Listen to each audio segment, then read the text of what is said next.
Olá, pessoal. Estamos aqui gravando o 4º episódio do podcast Educação e Movimento do Semerge. E os outros 3 já foram de bastante sucesso, muito impacto, muito aprendizado e muito conhecimento trocado entre os nossos podcasters. E hoje o tema será o tema a ver com liderança. A liderança no ambiente universitário pelo ponto de vista de quem toca o dia a dia da gestão universitária. Então, será um episódio certamente muito importante e impactante para todos que puderem assistir. Deixamos aqui também em aberto uma saudação da presidente do Semerge, Cláudia Romano, agradecendo aos convidados. E vamos aqui o seguinte, apresentando primeiro o professor Celso Nisquier, reitor do Centro Universitário Uno Carioca, vice-presidente do Semerge, presidente do Conselho Administrativo lá da BMS e membro também do CNE, do Conselho Nacional de Educação. Professor Celso, bem-vindo. Muito obrigado, Max. Eu fico feliz de estar participando aqui no podcast do Semerge, coordenado por você, ao lado do querido amigo Eduardo Prado. Eu tenho certeza de que esse tema da liderança é um tema fundamental para todos os gestores educacionais nesse momento e é em boa hora que a gente está aqui para bater esse papo com você. E um abraço carinhoso para a Cláudia Romano pela iniciativa de criar o podcast do Semerge. Perfeito, professor Celso. Vamos lá. E Eduardo Prado, presidente da Fundação Oswaldo Aranha, que compõe ali o Unifo, o Centro Universitário de Volta Redonda, recentemente o HFO, o hospital, podemos chamar de hospital de ensino da Fundação Oswaldo Aranha, né? E a Escola Técnica também da FOA. Vice-presidente executivo do Semerge, participa da comissão consultiva também do Semesp, né? E membro de alguns dos comitês lá da BMS. Doutor Eduardo Prado. Boa tarde, Max. Agradeço o convite do Semerge, da Cláudia Romano. Muito feliz de estar aqui com meu amigo Celso Nisquier. É uma honra vir aqui aprender com ele. Não é minha, que isso. Membro do Conselho Nacional de Educação, reitor da Uno Carioca, enfim. É uma alegria muito grande a gente poder estar aqui no estúdio, né, do Ensina-me. Então, viemos aprender. É isso aí, estamos todos aprendendo, né? Permanente aprendizado. E aí, existe algo importante, até conectando aqui com o aprendizado, né? O líder, né? Nós vamos falar aqui sobre liderança, né? Então, a gente estava até conversando um pouquinho antes de iniciar, né? Que o líder, ele fica sempre se fazendo continuamente, né? Então, ele precisa estar sempre aprendendo sobre o seu ambiente, sobre a sua instituição, sobre a sua organização e sobre todo o contexto. E aí, dentro desse sentido, eu queria trazer aqui para o nosso primeiro debate, como é que vocês pensam, o que é liderar hoje um ambiente universitário, fazer na gestão universitária uma liderança no meio de tantas mudanças, transformação digital, transformações no marco regulatório, transformação no perfil dos estudantes, da sociedade como um todo. Então, como é que é liderar nesse momento, Celso? Olha, essa é a grande pergunta, né? É uma pergunta cuja resposta nós damos a cada dia, né? Na nossa atuação como líderes educacionais.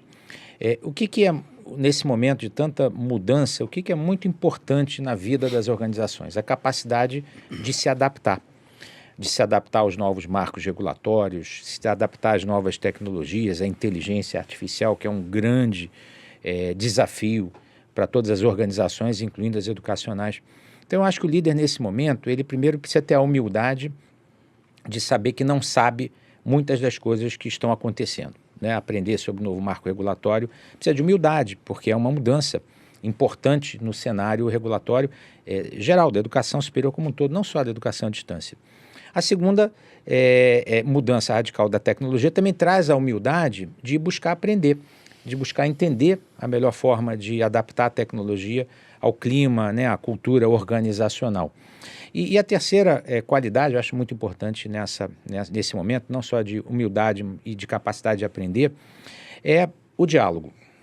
Eu acho que numa instituição educacional, numa instituição universitária em especial, o diálogo é fundamental, né? Nós somos pessoas que gostam de pessoas e trabalham na transformação de pessoas, né, dos nossos estudantes. Portanto, nós estamos lidando com seres humanos. E nesse cenário, eu acho que a capacidade de diálogo é muito importante. Nós não sabemos muito para onde estamos indo, né, como mercado, é um alvo móvel. O líder tem que ter a visão, tem que definir a estratégia, mas tem que buscar acertar naquilo que vai estar acontecendo daqui a 5 anos.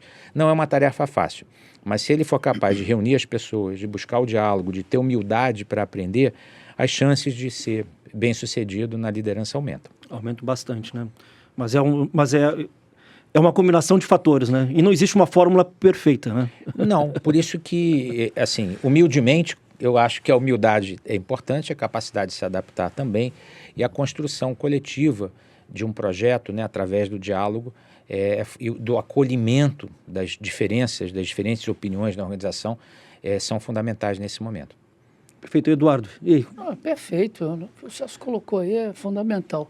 Acho que a base de tudo é você reconhecer os seus limites, né? A limitação que o líder tem, porque o movimento em qualquer negócio ele é constante, ainda mais nos tempos atuais.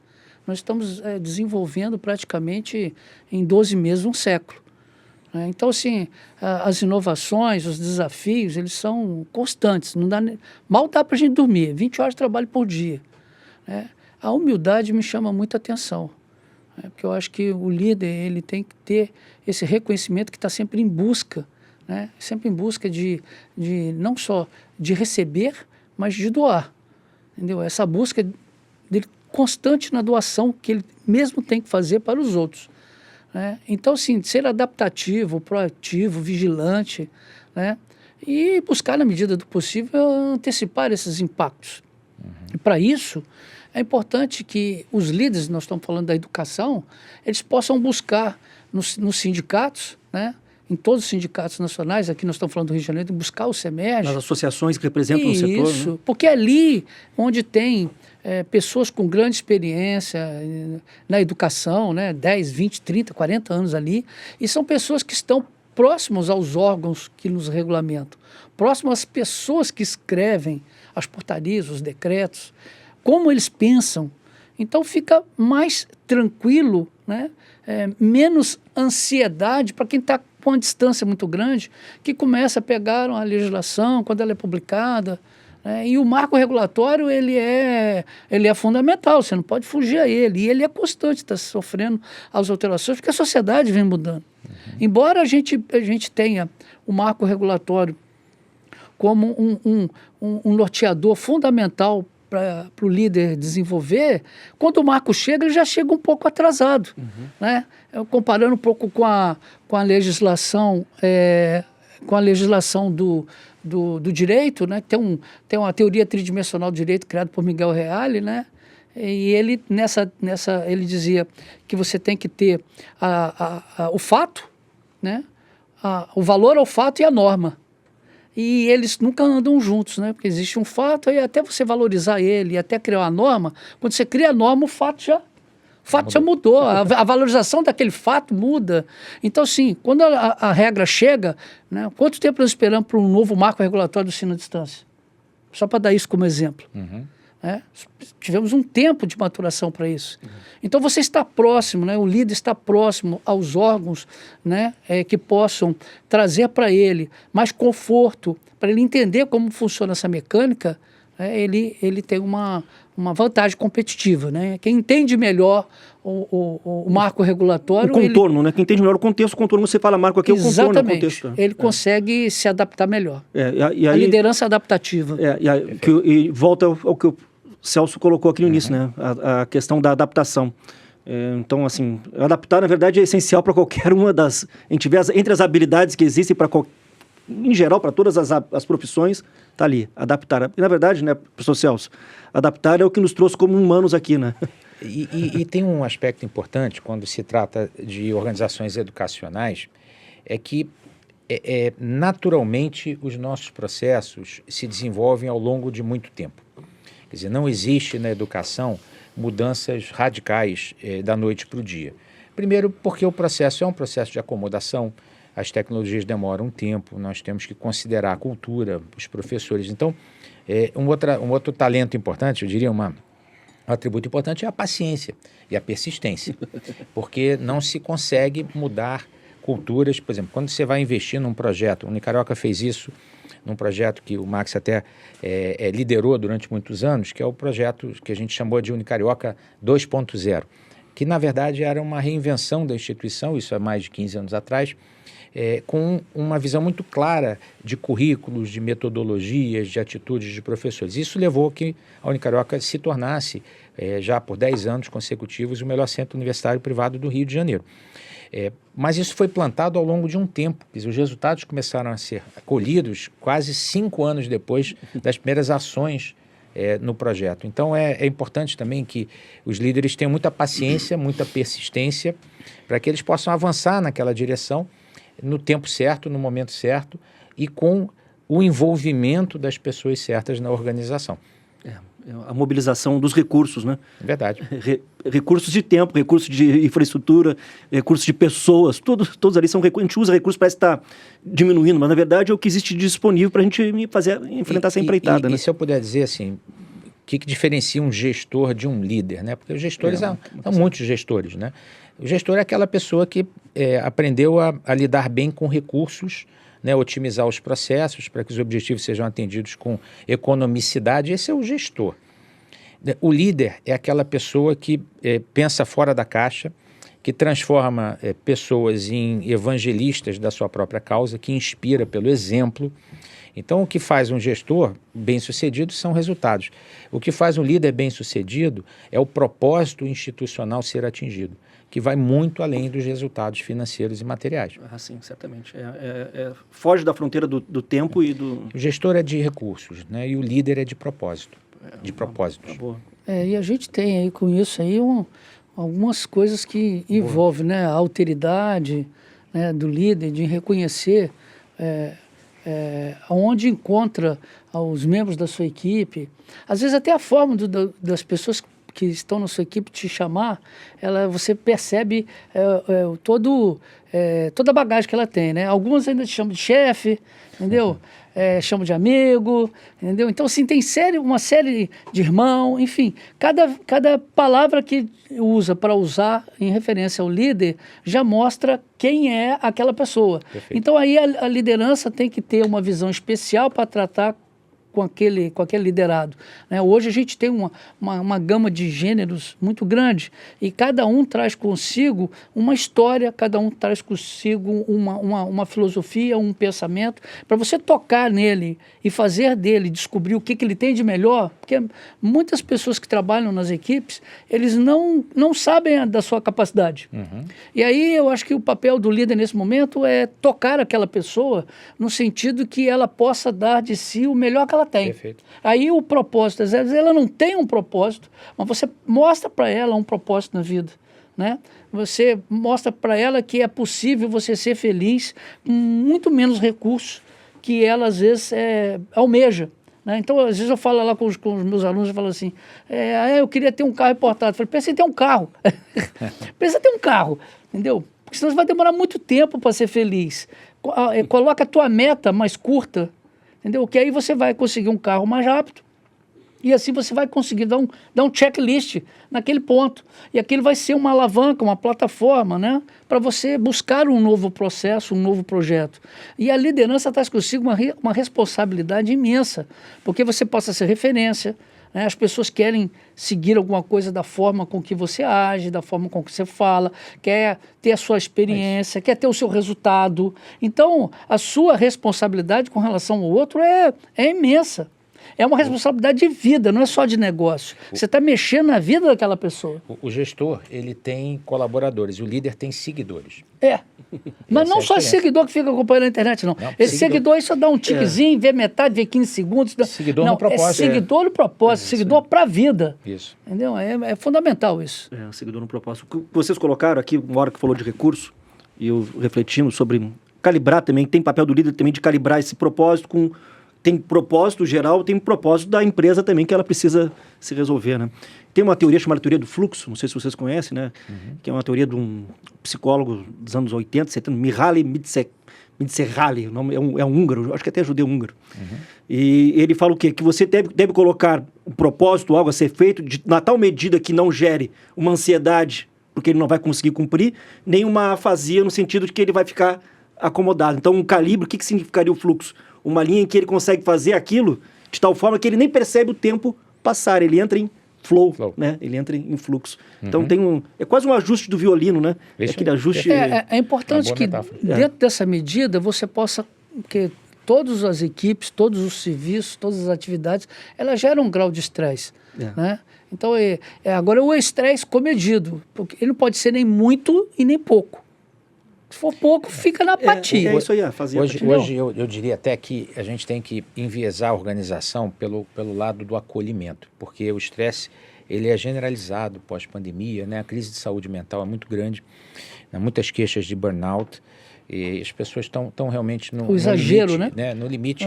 As próprias redes sociais, em uso exagerado, elas acabam criando um estresse adicional pela comparação, é o FOMO, né? É o Fear of Missing Out. Ninguém quer perder nada, todo mundo está o tempo inteiro, o tempo inteiro absorvendo informações, às vezes informações desnecessárias. Então, eu acho que nós temos como líderes que pensar pelo viés da saúde mental. E criar realmente um ambiente em que as pessoas se sintam acolhidas. Se o líder não tem saúde mental para tocar o seu negócio, ele vai passar isso para todos os seus liderados, entendeu? E isso vai ter uma repercussão ruim para a empresa. Agora, você sabe, até agora pelo lado mais da brincadeira, eu li um tempo atrás uma pesquisa que disse que no topo da hierarquia das organizações, os psicopatas estão super representados. Ou seja, o percentual de CEOs com algum tipo de psicopatia é maior do que a média da população. Então, de alguma forma, o mundo hoje recompensa pessoas que não têm empatia, que são aquelas que pisam as outras pessoas para chegar no topo. É lamentável saber disso, mas é fato. Mas ela não se mantém.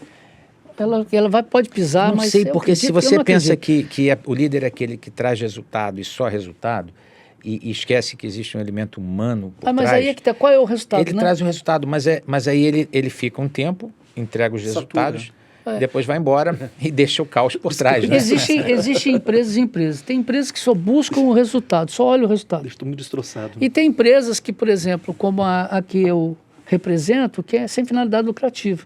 Precisa ter lucro. O resultado dela é diferente, é um resultado humano, é um resultado de acolhimento, como você falou, é um resultado de alcance social, né? É um resultado de fazer e mudar a vida da pessoa. De impacto. Né? De impacto. O impacto social é fundamental.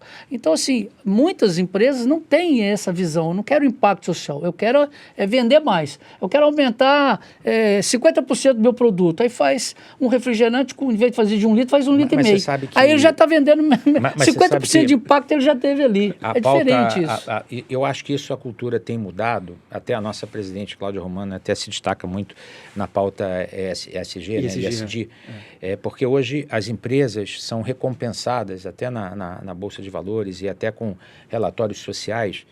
Portanto, eu acho que a cultura veio mudando para privilegiar empresas que de fato têm a preocupação social que vai além do discurso, né, na ação. Sim, os créditos sociais.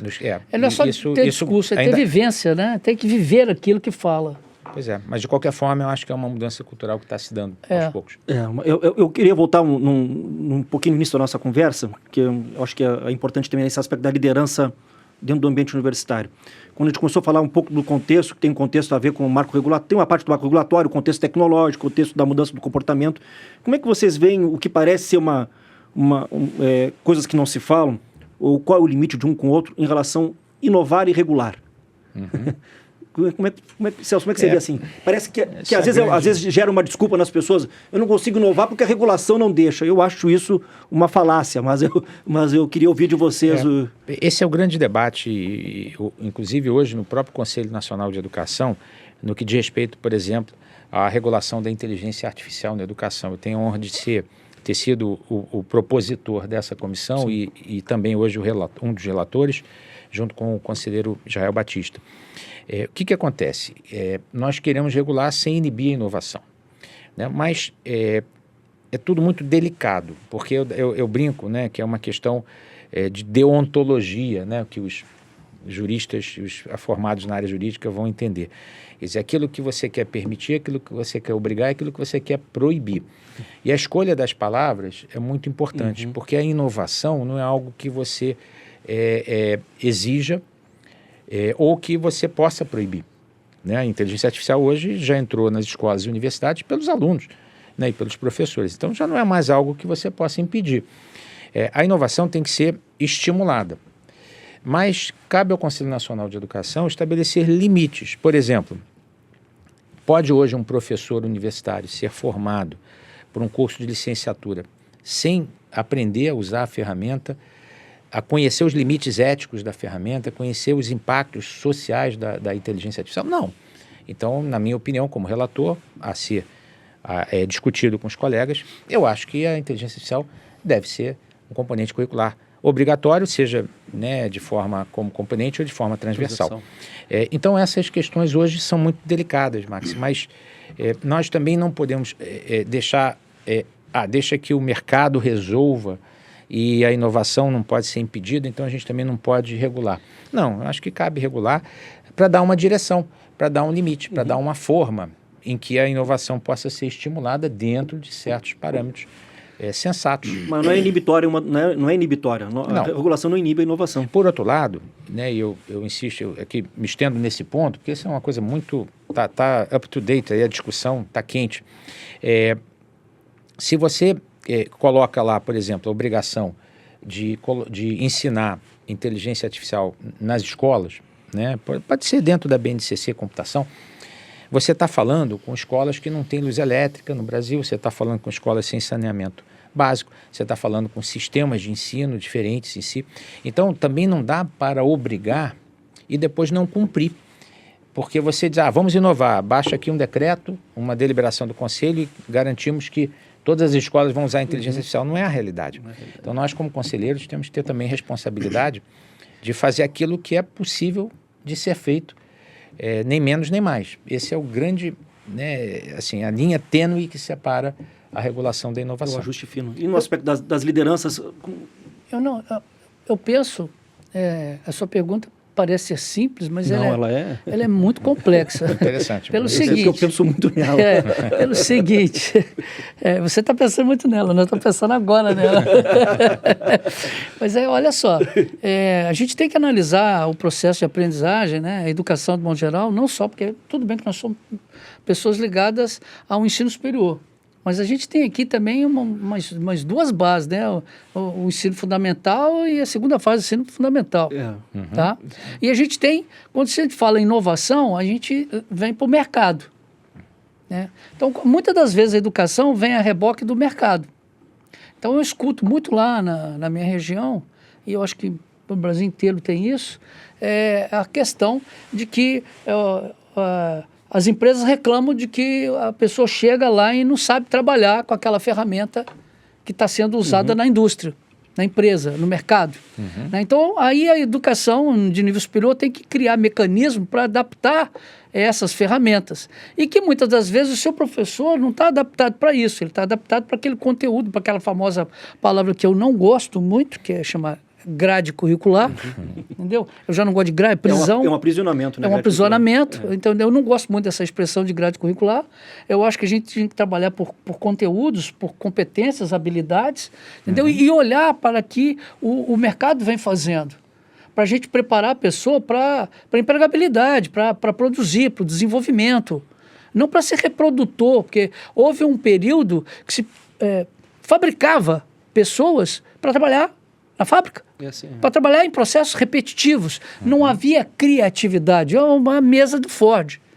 É a criatividade, aquele tempos modernos do Charlie Chaplin lá, aquela mesma coisa que você vai fazer. Hoje você fala em criatividade, hoje se fala em inovação, né? Hoje se fala em empreendedorismo, adaptabilidade, né? Se fala em coisas que antes não se falava, que não era importante. E essa questão do ser humano ultrapassar, se a gente não, de certa forma, claro, estressar saudavelmente, a gente estava engateando até hoje, não estava andando nem voando, porque estava todo mundo engateando, porque não houve incentivo a caminhar e a andar e a falar. Sim. Então hoje a gente consegue voar porque houve incentivo, houve alguém que sonhou, houve alguém que pensou, houve alguém que quis além. E às vezes acontece isso na sala de aula. E isso eu acho que não pode ser punido, tem que ser estudado. Quando a inovação aparece na sala de aula, não tem que haver uma punição. Quando eu dava aula, fazia sala de aula invertida, meus colegas diziam, olha lá, ele não quer dar aula. Ele quer dar vídeo e... Ele quer dar vídeo, ele quer... Isso lá nos anos 2000. Início dos anos 2000. No início dos anos 2000. Os colegas de sala de aula falavam assim, o professor Eduardo não quer dar aula, ele está enganando. Era difícil, eu tinha que enfrentar isso na sala dos professores e na sala de aula. Então, quem inova, quem quer fazer alguma coisa diferente, sofre muito. Só que com o tempo você acostuma a sofrer. Entendeu? Então, começa a exercitar paciência, exatamente, paciência, persistência, perseverança, né? Porque ele acredita naquele Ele não perde a visão. Ele não perde a visão, não perde o foco dele. Deixa o pessoal falar e você vai seguir aquilo que você acha que está sendo certo para fazer. E aí a regulação, ela serve, deve servir como um instrumento. E é sempre que possível, né, em vez de chegar aí, você fez uma coisa diferente, vamos estudar pedagogicamente isso, qual é a repercussão que isso tem junto da indústria, junto da empregabilidade, junto do desenvolvimento, entendeu? Então, assim, é importante esse tipo de ideia, e é lá na universidade que saem as grandes ideias. As empresas depois vão pegar essas pessoas que têm essa habilidade, que vão trabalhar com pesquisa, com iniciação científica. Fundar a empresa, né, Eduardo? Fundar a gente falou empresa. sobre isso, o professor Celso sabe disso, você também... Criar empregabilidade. Aquela pesquisa que saiu, que nós fizemos para o Brasil Educação, né? Isso é fundamental, isso cria desenvolvimento. Quantos por cento dos fundadores das grandes empresas passaram pelos bancos universitários? 97%. Quantas patentes nós temos? Quantas patentes o Brasil tem hoje frente aí à China, Estados Unidos, à Europa? Muito pouco. O que muita gente esquece quando a gente pensa na importância da educação superior, né? Que hoje, como o Max disse, está questionado. O pessoal diz, olha, eu não preciso fazer um curso superior porque eu vou fazer um cursinho rápido, vou fazer uma startup, vou abrir meu negócio. Mas existem capacidades que um ser humano desenvolve ao longo de um curso superior que não tem nada a ver com a matriz curricular, que são capacidades socioemocionais. Primeiro ponto, ele conseguiu se botar num projeto de 4, 5 anos e ir até o fim. Ele enfrentou provas, enfrentou professor chato, enfrentou problemas de saúde e conseguiu se formar. Isso vamos dizer assim, é uma formação. Isso tem um valor em si, que é a capacidade de se colocar um problema e enfrentar e superar. Então ele está mais preparado para ser um líder dentro de uma empresa do que alguém que não passou por essa mesma etapa, que foi direto querer abrir uma empresa e provavelmente vai se frustrar, não vai ter controle emocional, não vai ter passado por um trabalho árduo, que é fazer um curso superior. Então, os que estão discutindo, né, que são estudantes também, se vocês estão em dúvida sobre fazer um curso superior ou não, que faça pelo simples fato de que fazer um curso é prova de perseverança, de talento, de competência, de autorregulação emocional, de disciplina. Já vale por tudo isso, não importa qual o curso, mas você já vai ter passado por um curso. Se for um curso de medicina, um curso mais forte, né, mais disputado, com mais carga, melhor ainda, para a sua capacidade, para o seu valor. Sabe que tem uma pesquisa que indica que 97% dos CEOs das startups, eles têm nível superior e pós-graduação. Só 3% é que conseguiu chegar lá sem estudo. Aí você pega, talvez, aí, o Mark Zuckerberg, o Bill Gates, são 3 ou 4. Mas eles passaram pelos bancos universitários, eles fizeram as conexões, persistiram. Largaram Harvard, né? Largaram Harvard pelo meio. Botam o dinheiro deles de filantropia nas universidades. Então, eles vão gastar depois o dinheiro que ganharam sabe da importância de ter uma equipe o Bill Gates com graduação, com pós-graduação. O Bill Gates repetidas vezes falou, olha, eu tive sorte ao sair da universidade, mas eu não aconselho ninguém a ser universidade fazer isso. Eu tive sorte. Uma série de eventos que eu tive que me permitiu chegar. E você cai na internet, você vê um monte de gente falando, não estude, faça um cursinho. Gente, ele está vendendo o cursinho dele, será que não está vendo isso não? Mas a gente tem que fazer uma Será que eu estou vendo que eles estão querendo só visualização ali, para eles ganhar um comércio em cima daquela... Mas eu acho que isso bate um pouco, e aí eu vejo com vocês também, o quanto talvez nós, as universidades, os centros universitários, faculdades, perdemos também um pouco desse contato com o real também. Entendeu? Então, por faltar algo que a gente não soube se comunicar possivelmente... Ficar dentro do muro não adianta. Então tem que sair. Uma falha de tem que sair do muro, tem que ir para a rua, tem que ir para a sociedade, tem modernizar, que ajudar inovar a sociedade, ou seja, ações de impacto. O líder hoje, líder de uma instituição educacional, ele precisa entender as redes sociais, entender esse fenômeno, estar presente nas redes sociais. Hoje a gente vê uma tendência, isso é muito interessante, né, de muitos reitores, muitos dirigentes virarem os influenciadores das suas instituições. Por que não? né? Por que não ter a cara, não dar a cara da instituição nas redes sociais?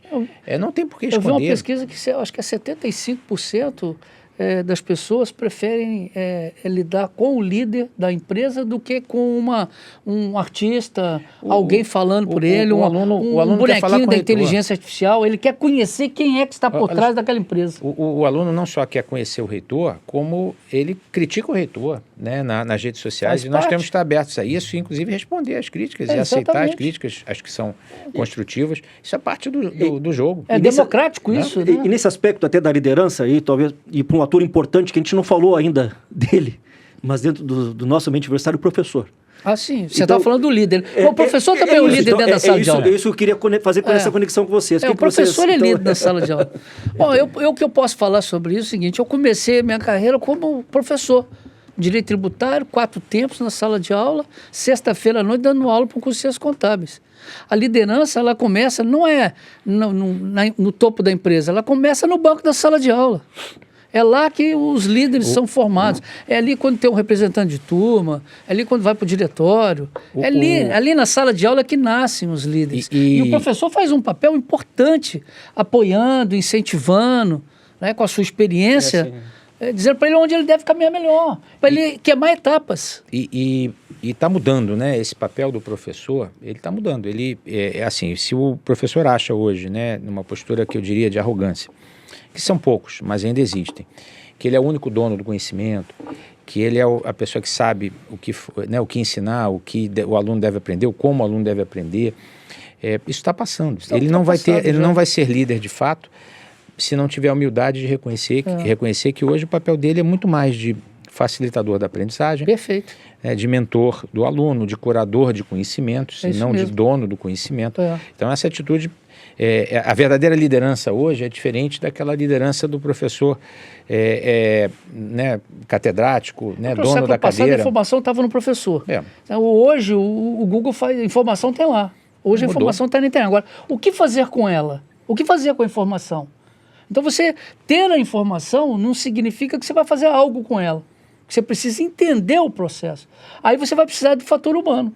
Vai precisar do professor ao seu lado para instruir, falar, olha, por aqui... Para esse aluno aqui é assim. É assim, para aquele é aquele outro. Mas esse papel novo do professor, e incluindo aí o uso das ferramentas da IA, me lembra muito o que aconteceu com a medicina no início do século passado. Não existia medicina baseada em evidência, então você ouvia falar, olha, a pessoa especialista em pulmão é aquela pessoa que mora no Rio Grande do Sul, e você ia visitar o maior especialista brasileiro em pulmão, que se baseava na experiência própria, porque não tinha protocolo, não tinha nada. Hoje, qualquer médico pneumologista usa protocolos internacionais para tratar os seus alunos, os seus pacientes. Da mesma forma, o professor, eu acho que a educação, aos poucos, vai virar algo baseado em evidências. É tanto dinheiro investido, dinheiro público investido em educação, que a gente não pode simplesmente ignorar e se basear no achismo educacional. Então, a educação vai se tornar cada vez mais baseada em evidências, e a ferramenta da inteligência artificial, como os exames médicos, vai ser um apoio ao professor para que ele possa orientar, personalizar, direcionar aquela trilha de aprendizagem para o aluno.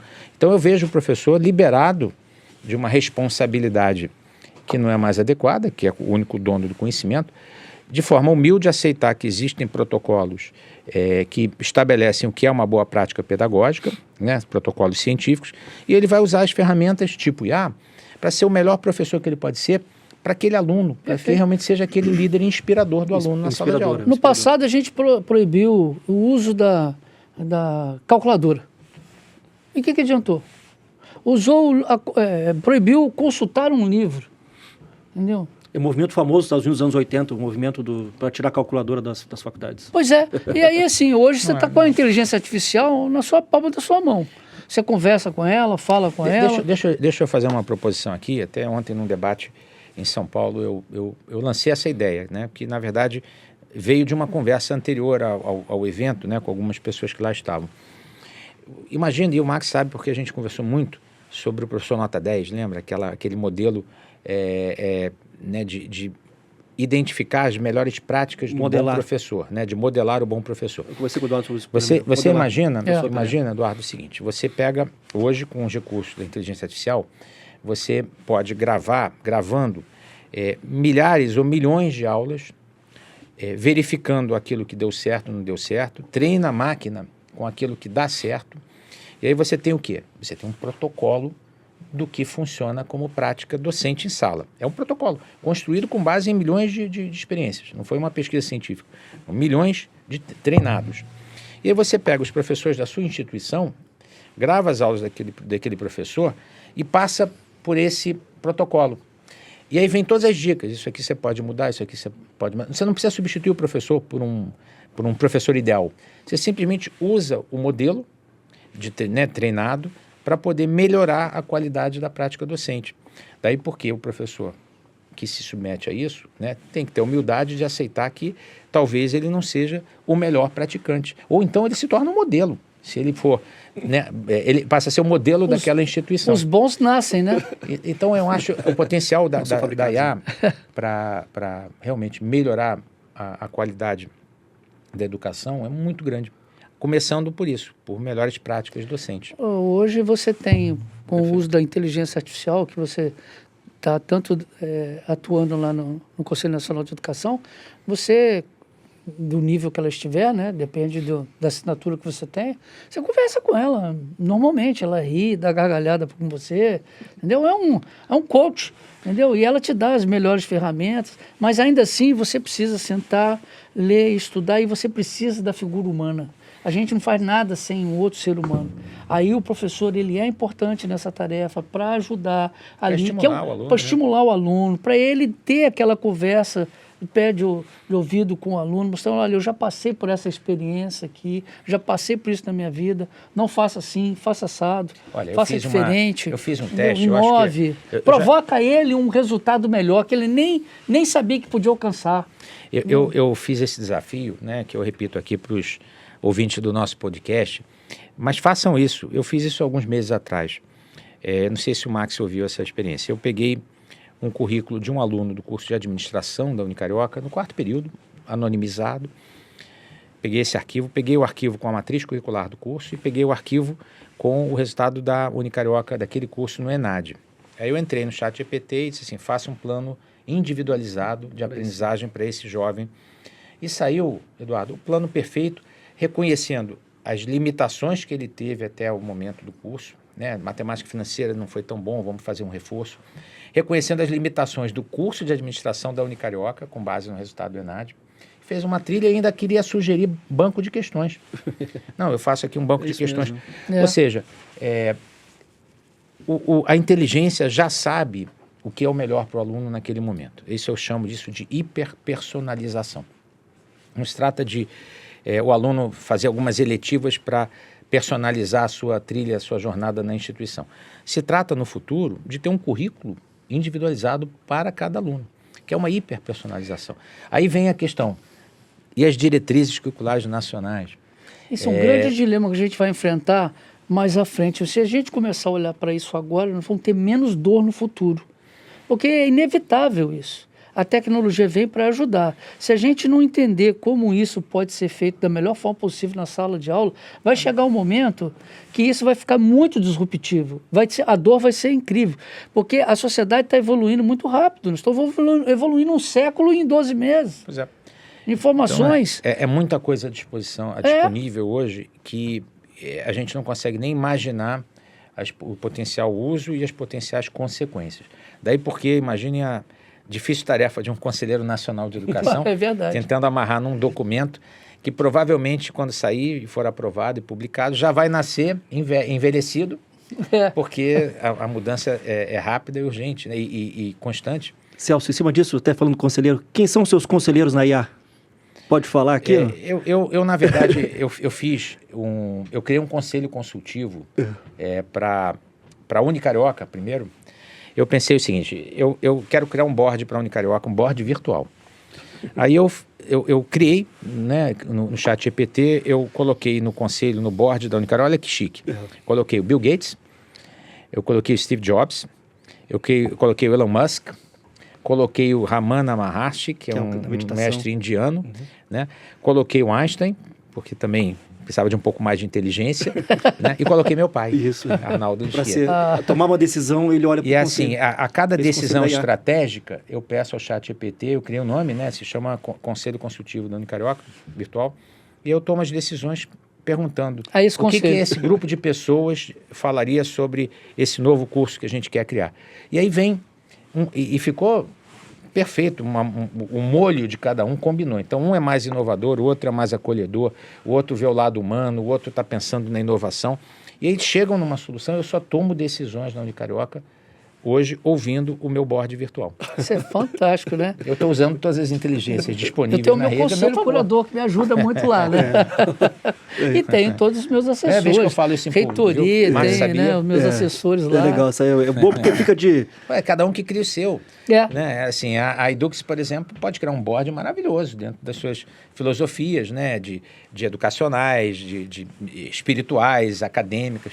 Eu acho que cada um tem pode ter o seu board e que seja assim, porque é um conhecimento, é uma sabedoria à disposição de cada um no celular, numa ferramenta de IA. Informação é uma coisa, sabedoria é outra. O que eu faço com essa informação? Aí. Entendeu? Aí é que você precisa de todo esse conjunto de ferramentas, seja de inteligência artificial, E além desses seja 6 de que você pessoas. colocou, tem você com a tua experiência, que é o que vai dar o... Não, eu faço assim, eu faço o filtro, né? Porque às vezes vem algumas ideias muito boas, mas Não dá para implementar agora. Então eu faço o filtro. Eu tenho que botar alguém no board de bom senso, sabe? Eu botar lá um cara assim do tipo, né? Não tem, Vamos dar uma equilibrada não tem nisso. besteira, comigo não tem besteira, é pé no chão. Verdade, Preciso verdade. botar um pé no chão no board. Essa foi Muito boa. legal isso aí. É legal. É uma forma de... É uma nova variável para poder liderar aqui. Então, é uma nova forma de tomar liderança. Porque você se apoia em inteligências para liderar. Você concorda, né? Claro. A gente não tem inteligência artificial, mas a gente se apoia. Você falou agora aqui, você tem os reitores, tem os pró-reitores, tem os assessores, o professor Celso também tem. Mas eu também faço uso da inteligência artificial, só que é direto aqui. Eu não criei um conselho virtual, não. Gostei da ideia, eu vou fazer uma Manda experiência brasa, com isso aí. Escolhe umas É. pessoas que gostaria. Que tem a ver com essa Mas atividade. é mais Muitas uma- delas, provavelmente, quando você É mais um escolhe, filtro. É. você já tem internalizado o conhecimento delas dentro de você. O que você está fazendo é explicitando as decisões, e é interessante. E vai estruturar melhor. Porque a pensando. decisão não vem, vai por aqui, vai por ali. Ela vem assim, o fulano diria para ir para cá, o outro diria para considerar isso, o terceiro diria para... Aí no final ela faz uma síntese. Mas ela aponta todas as personas, né, as direções. Então ela é muito útil para formar uma decisão mais ampla. E aí Isso chegou é numa, muito interessante. chegou numa parte aqui e tem a ver com o aspecto da liderança, a gente até antecipou, em relação a estar atento às tendências, né? Então, o que vocês, exercendo a liderança, onde vocês exercem em diferentes dimensões, né? Eu sei que vocês exercem em diferentes dimensões. Que tendências vocês percebem para o setor educacional? É difícil dizer tempo, né? Os próximos 5 anos, quais são as tendências que vocês Tendências percebem? gerais ou tendências de Até liderança? 2030 que você está Tendências pedindo. gerais, tendências Você está pedindo gerais. até 2030 Tendências só. gerais. Vamos supor aqui que Celso Vamos Eduardo perguntar o são... board virtual, né? É isso. perguntar o board. Isso que eu queria... Vou perguntar o board virtual. Isso que eu queria perguntar, assim, Tá aqui. vamos supor que quem vai nos ouvir gostaria de fazer essa pergunta a vocês. São lideranças de destaque. Como se eu pudesse ter Celso e Eduardo junto comigo, o que eles me apontariam para eu tomar algo no futuro dentro da minha instituição ou dentro do meu ecossistema de atuação? Olha, na minha opinião é o seguinte, você nunca deve deixar de acreditar no estudo, na aprendizagem, na leitura. Tá? Eu volto a ser simples, né? A simplicidade resolve. Às vezes as coisas muito complexas, você acaba dificultando o entendimento do que vem por aí. Sem alarme, não vai ser a mesma coisa, mas sem ser alarmista, as mudanças virão. E você só tem um caminho para você se dar bem nessa mudança. É você ter um conteúdo, você tem que ter uma base, tem que ter um estudo. Você pode ter um board como o Celso, você pode ter amigos, você pode ter professores, cada um tem a ferramenta que pode ter. Acreditar que você possa fazer, isso para mim é fundamental. Seja lá o que vier por aí, você... Independente de apontar pontos que vão acontecer. Independente das transformações digitais que o mundo vai sofrer, porque hoje a gente está num momento, até no início, lá em 2016, 17, quando saiu lá os Objetivos Sustentáveis, você tinha um norte mais definido do que ia acontecer até 2030. Agenda né? 2030, falando da Agenda 2030, você tinha um norte ali. Só que agora, né, a partir da pandemia, criou uma estrutura diferenciada, já deu uma mexida no mundo. Depois disso, nós temos aí os conflitos na Europa e no Oriente Médio. E isso aí também vai afetar 2030. E já está afetando. Isso não estava na programação lá em 2016. Tá? Então já vai afetar. E agora a gente está tendo toda uma questão comercial de tarifas que estão envolvendo todas as atividades. Então, se tiver que apertar o cinto, como a gente falava no passado, aperte o cinto, mas com dignidade, mas não esqueça do livro, não esqueça do estudo, não esqueça da sala de aula, da qualificação. Do simples. Do simples. Porque é isso que vai garantir. Hoje, eu tenho visto muitas ofertas de emprego, mas muitas. E a qualificação não tão alta. E não preenche vaga. Não tá acontecendo o preenchimento dessas vagas. Entendeu? E que a gente precisa que essas vagas sejam preenchidas, porque quando a coisa apertar mais, se não tiver recurso para toda essa ação social que o governo fizer, porque o cobertor é curto, ou ele vai apoiar a empresa que dá empregabilidade, ou vai apoiar o prato de comida à mesa. Entendeu? Esse equilíbrio vai ter que ser muito sutil todos os governos. Qualquer governo que seja. Qualquer governo que seja. Até mesmo um grande governo, porque se o americano lá está tomando a postura que está tomando, é porque ele está vendo que não está bom a coisa para ele lá. Ele já sentiu isso. E isso está o mundo todo.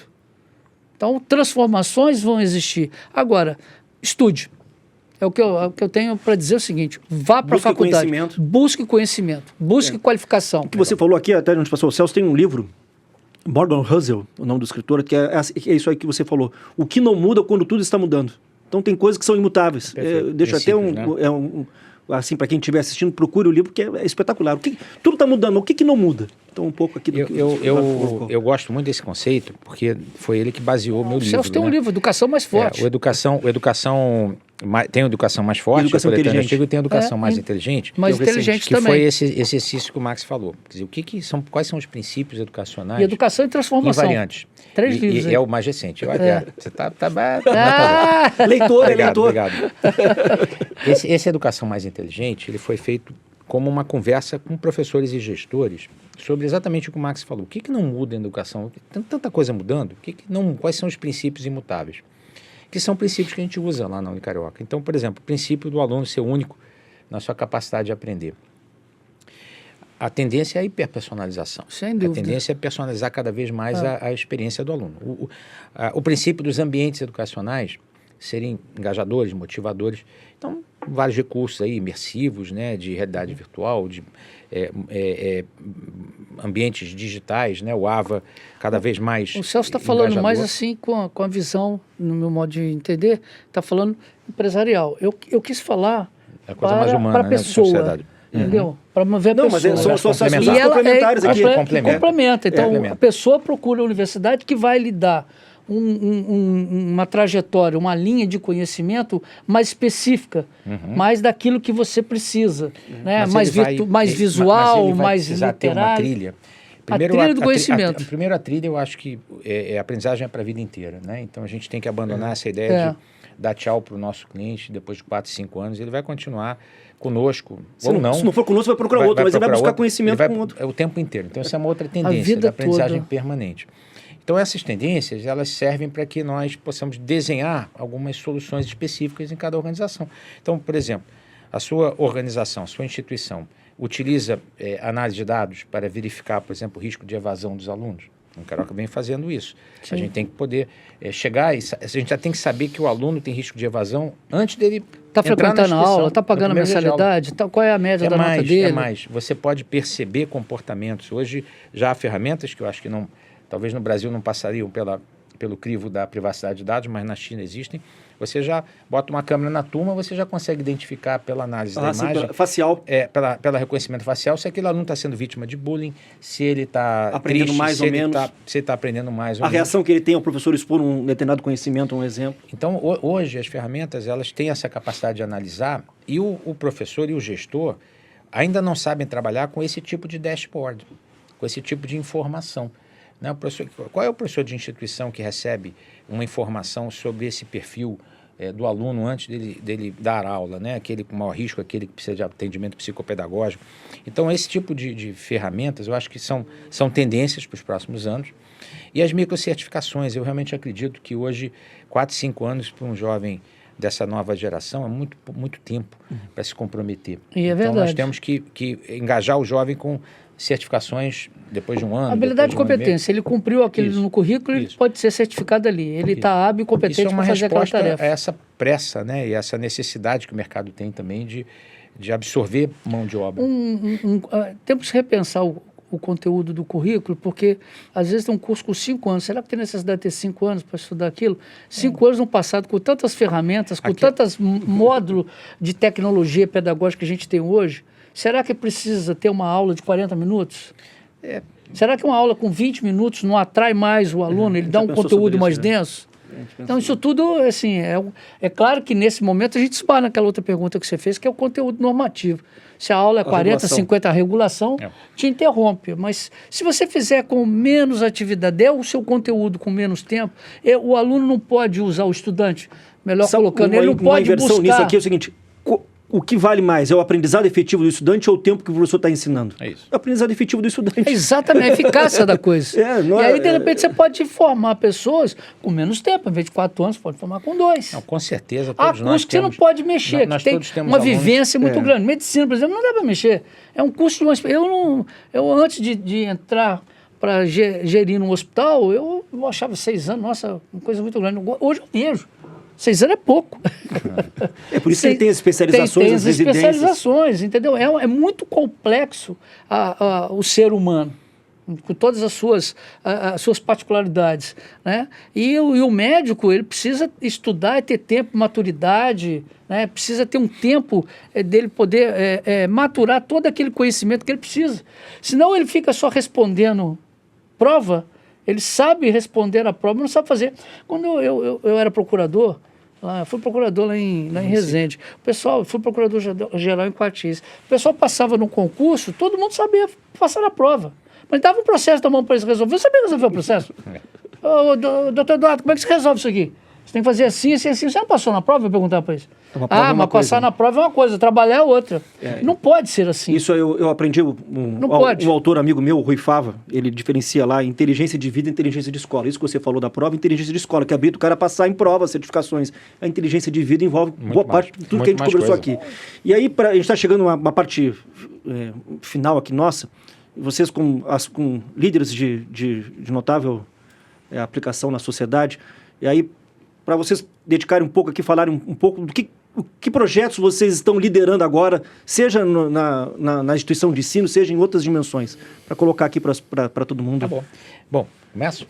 Pode começar, ué. Eu estou muito animado com um projeto que a gente chama de Unicarioca 5.0. Nós vamos completar em 2030, vamos entrar no 5º decênio de existência. Então, até 2030, nós estamos com um projeto de transformação muito, muito poderoso. Né? Depois, obviamente, de enfrentar todos os desafios da pandemia, que não foram poucos, né?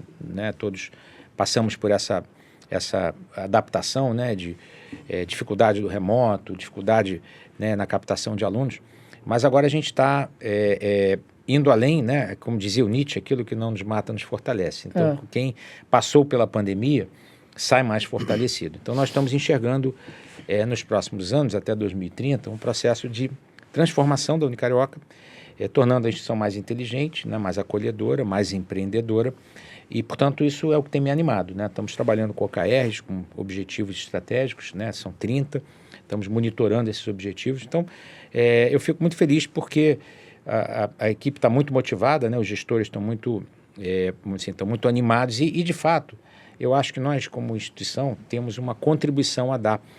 Desde a nossa fundação em 1990, né, nós temos um perfil muito de tecnologia, de educação. Então, eu acho que a Unicarioca está construindo tudo isso que a gente fala e pensa, né, e o board virtual ajuda a conceber, a gente está começando a botar em prática e isso me anima pelos próximos 5 anos. Legal. Perfeito.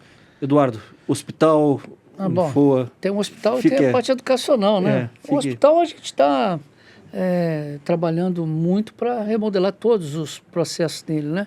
Então, nós estamos fazendo um novo hospital dentro de um hospital que já existe. Situa aqui, as pessoas que estão nos assistindo no hospital, foi adquirido há 1 ano e pouco? Tem 1 ano que foi adquirido o hospital, né? Um hospital, ele estava com a situação muito difícil, né? E a gente comprou esse hospital, a FOA comprou o hospital, e está equacionando as suas dívidas, e aí a gente está investindo muito em qualificação, em equipamento, em expansão, né?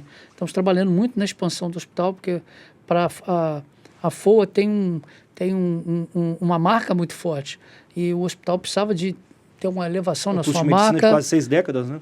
Vamos fazer daqui a 2 anos, são 60 anos do Unifor.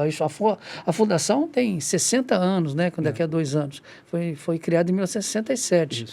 Então, assim, nós tivemos da pandemia para cá um salto muito grande, né? A pandemia foi um grande caos no mundo, mas o caos gera oportunidade. Sim. E nós geramos oportunidade. Em três exercícios, nós crescemos 300%. E nesses 300% que nós crescemos, nos deu a motivação de adquirir um hospital. Aí já passamos para o hospital. De um dia para o outro, a gente tinha 980 funcionários, passamos a ter 1.500. Agora está com 1.600. Né? Pegamos o hospital 1 ano atrás com 48 médicos, hoje tem mais de 150. Tinha 20 especialidades, hoje tem mais de 33 especialidades. Muito bom. Entendeu? Então, assim, aumentamos 200% o número de cirurgias do câncer. Compramos um robô.